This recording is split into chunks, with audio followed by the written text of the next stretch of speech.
So let's talk about where you began in the acquisition of artifacts, artwork, and so forth, prior to where you are now, so people can get to know you a bit. I was doing cultural exhibitions, mainly from Austria to Japan and also to Korea. And I had a lot of time in the airplanes and also in the hotel rooms.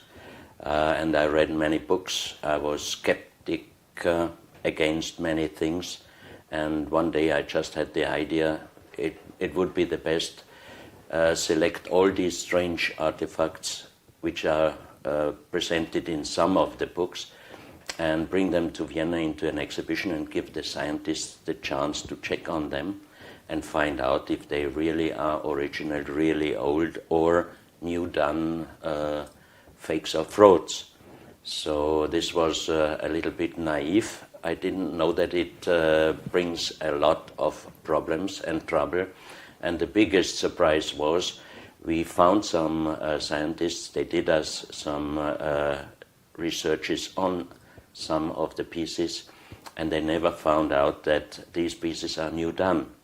So they never found out that they were fakes. In other words, they were all originals. Yes. So that surprised you? A lot, and it made me change my mind. I found bones of a 7.6 meter giant. We're looking at 25, in Ecuador. That's 25 feet tall. Nearly 25 feet tall. Yeah. And for me also, when I got this information, first I was really again skeptical. I thought 7.6 meter, nearly 25 feet, that's too big. It's impossible. So I went to Ecuador. I found the family of Father Carlos Vaca. He was a priest, and he was called by people in a small valley inside the south mountains of Ecuador. Mm-hmm. And there was a heavy storm, and a part of a mountain platform was broken down, and huge bones, completely destroyed, broken, appeared on the surface. So they were very anxious, and they called Father Carlos Vaca. And he was, as a priest, working in a hospital in Ecuador. So he knew what kind of bones they might be, so they called him, and he checked the bones, and he found out that it was a human skeleton. And they did measurements, and they got the conclusion that this human being was 7.6 meters. Let's talk about where else in the world. I mean, your research has taken you everywhere, and you've certainly been made aware. You have an incredible connection of people around the world. Where else in the world have we seen these tall beings, these giants? So tall giants were seen only by one Russian professor, Professor Ernst Muldashev, for this height, Tibet, because they are the so-called Samadhi tunnels, Samadhi caves, and he heard about, on his several times travels to Tibet, he heard about the Samadhi caves, and he was talking with some monks, and he got friendship with them. And they explained him that inside the Samadhi caves there are human with a different size, beginning from normal size of our human size up to 10 meters. That 10 means meters. even bigger, taller than the about Ecuadorian. 33 feet tall. That's right. Yeah.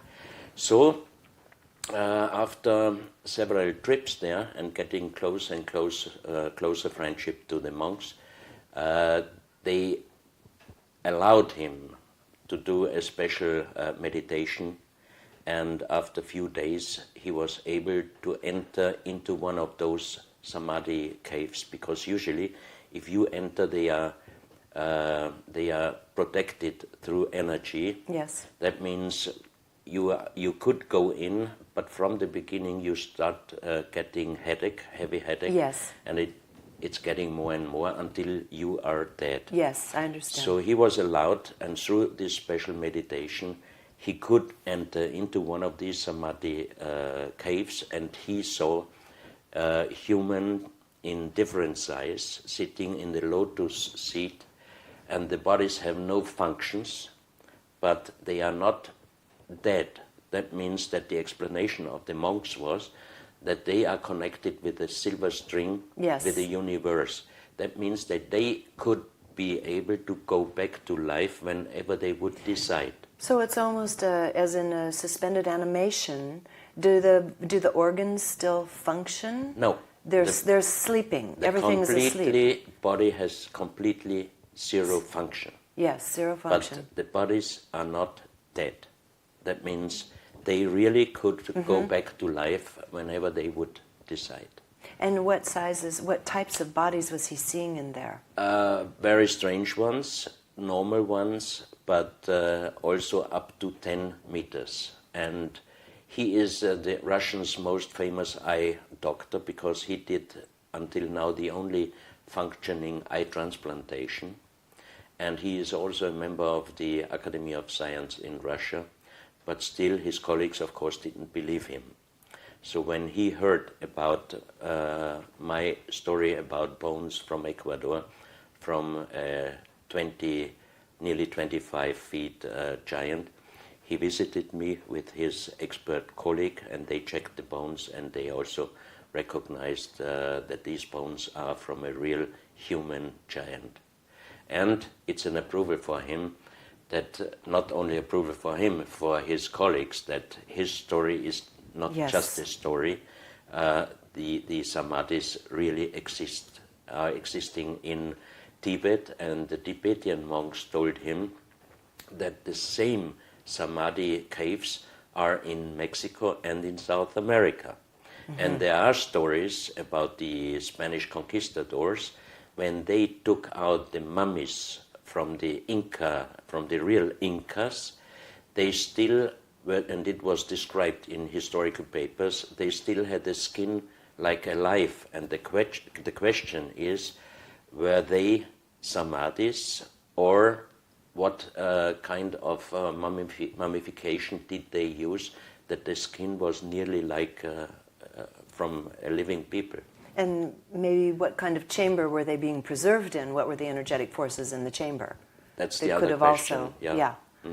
So that would indicate we're looking at a couple continents anyway, three, if we're looking at the giants. And also there have been legends of the discovery of giants. There was quite a lot around the turn of the 20th century, where even in the Midwest in America, there were small newspaper articles of explorers, hikers stumbling across certain ones. And I received a lot of archive documents from American newspapers from 1880 up to 1920, 1925. Then the reports stopped, and this is very strange because I'm quite sure that even up to today there are giant skeleton findings. For example, in Utah, I received from Wayne May, the publisher from Ancient American magazine, I received a lot of photos of 2.6 meter giants, skeletons from Utah. Also from Bolivia, they found skeletons with oversize, also 2.5 meters. So all over the world. And the strange thing is that in the old newspaper reports, there's exactly written the name of the archaeologist, and most of these reports are ending that these skeletons were brought to the Smithsonian Institution. Okay, that's what I was just going to add to the conversation. The same thing, the finding in the Phoenix newspaper, I think it was 1909, 1910, about the huge cache of Egyptian artifacts that were found in a cave in the Grand Canyon. In the Grand Canyon. And the Smithsonian came in, and the story ended, and all the stuff is gone. It was all spirited away. I don't know where they took it. And now it's prohibited area. It's a prohibited area, that's right. And it's the people who have gotten to it and know where it is say this is a very difficult place to access, unless you were accessing it from some other means. Certainly not from hiking. You're not going to take that load of artifacts and hiking it down in there. So that's interesting. And also in the Southwest, another man that I met with briefly, he he's been more or less silenced, was showing his slideshow of the red-headed giants in the Southwest that are entombed in these cylinders, and it showed the remains, and still the hair and skin was on them, about 15, 16 feet tall.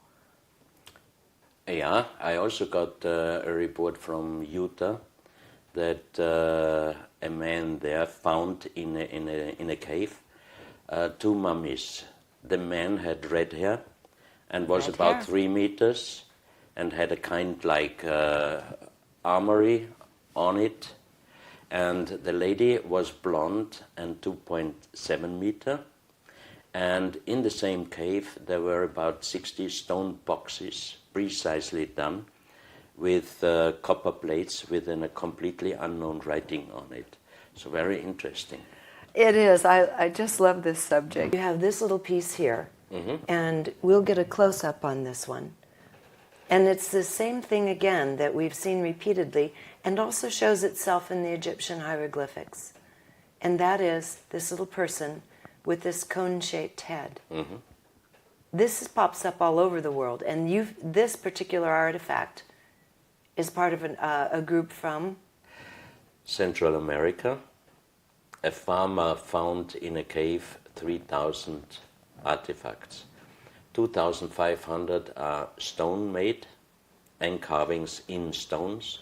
The smallest one is like a medallion and up to 50 centimeters size. And around 500 pieces are made out of kaolin. Kaolin is a material which normally is used to make porcelain. You cannot carve it, you must put it into a form to get this piece, for example. So it has to be poured into a mold. In a mold. So, but what does it mean? You need the negative form, you need the molding form, and then you can make it.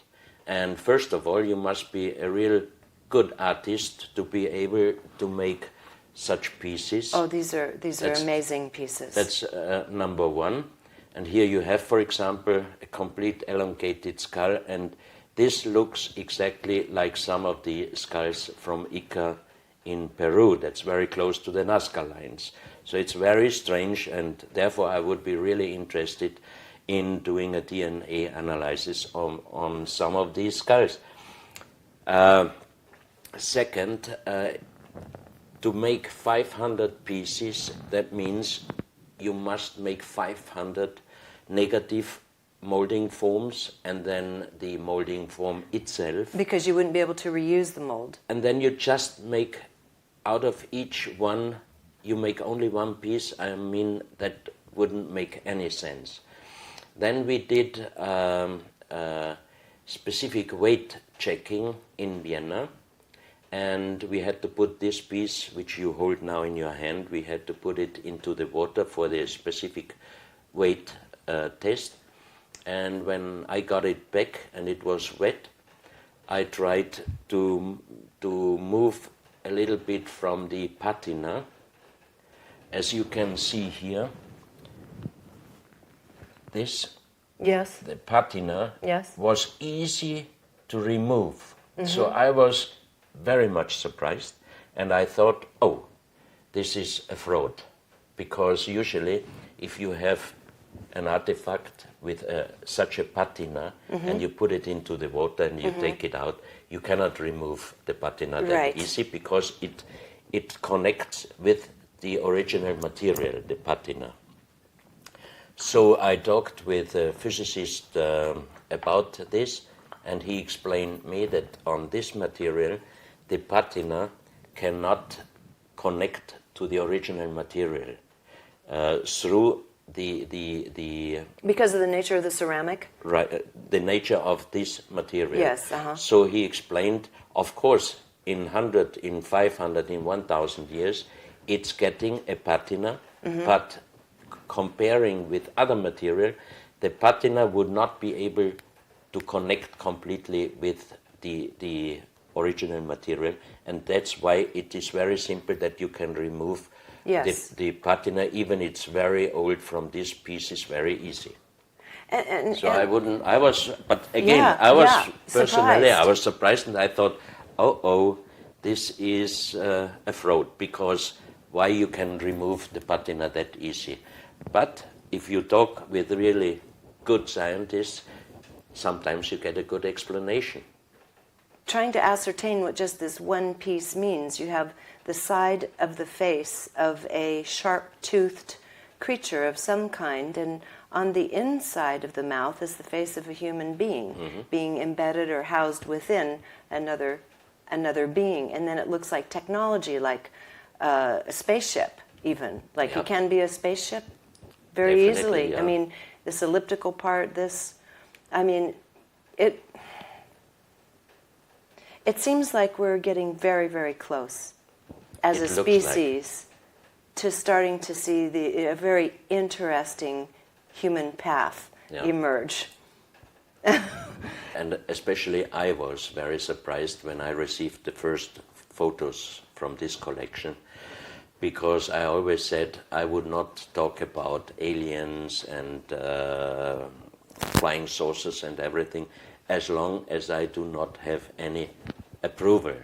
Yes. But when I received 500 and more photos from this collection, some of them different kind of stones in carvings, some of them like these pieces here from different material, then you really start thinking, what is this really?